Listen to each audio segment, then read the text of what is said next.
मोहनी वो तरसा के मुलारवा के दगा माडारियो तय आए नहीं मन मोहनी वो तरसा के मुलारवा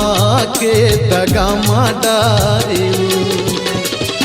दीवाना कर डारे मुड़ी माँ का डारे दीवाना कर डारे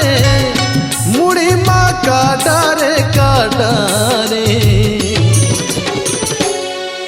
तय आए नहीं मन मोहनी वो तरसा के मुलारवा के दगा माडारियो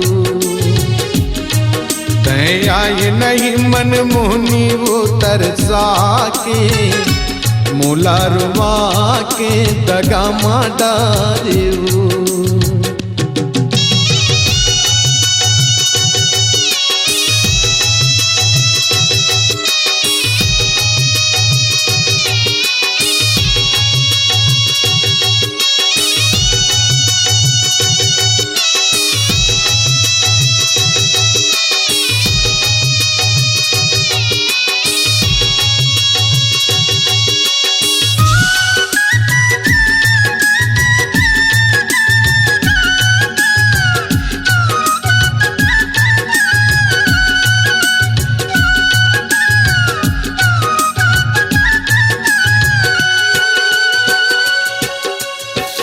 आई के तोर इंतजार करे वो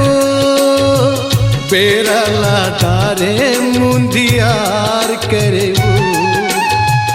बेरला तारे मुंदियार करे वो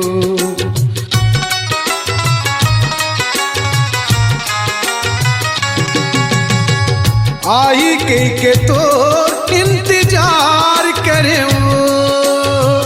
बेरला तारे मुंदियार करे वो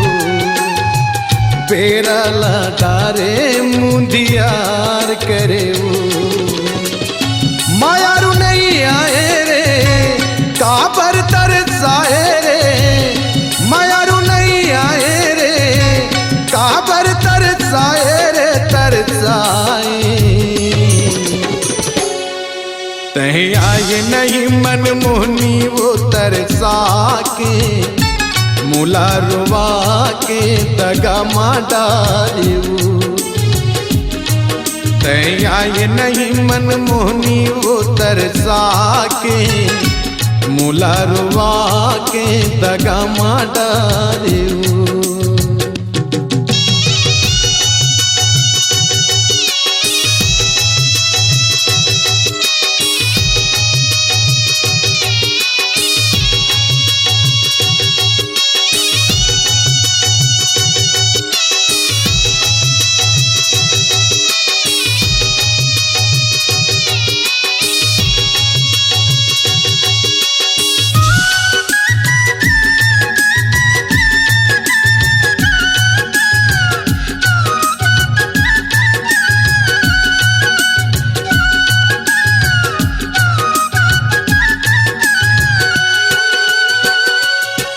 सावन कस पानी आंसू बरसत वो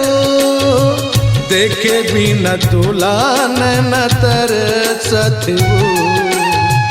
देखे भी न तुला न तरसत वो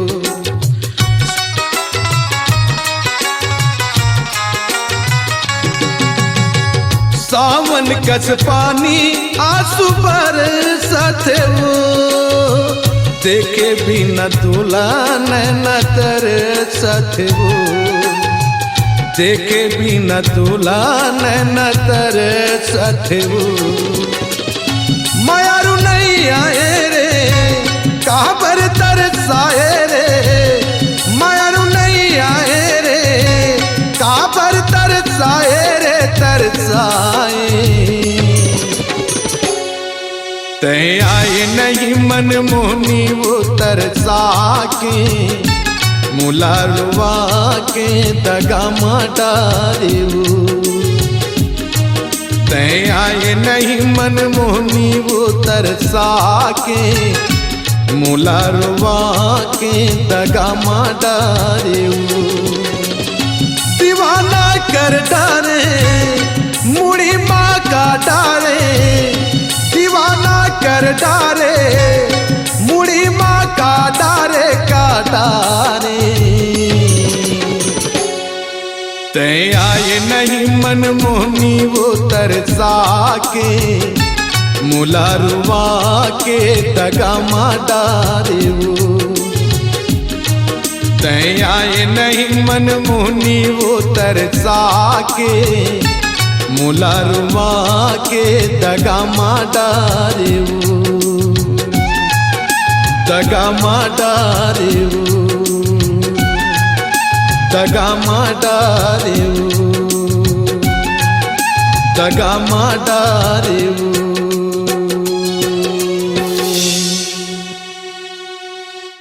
अपनी आवाज को दीजिए एक नया मुकाम। डिजिटल रिकॉर्डिंग की दुनिया का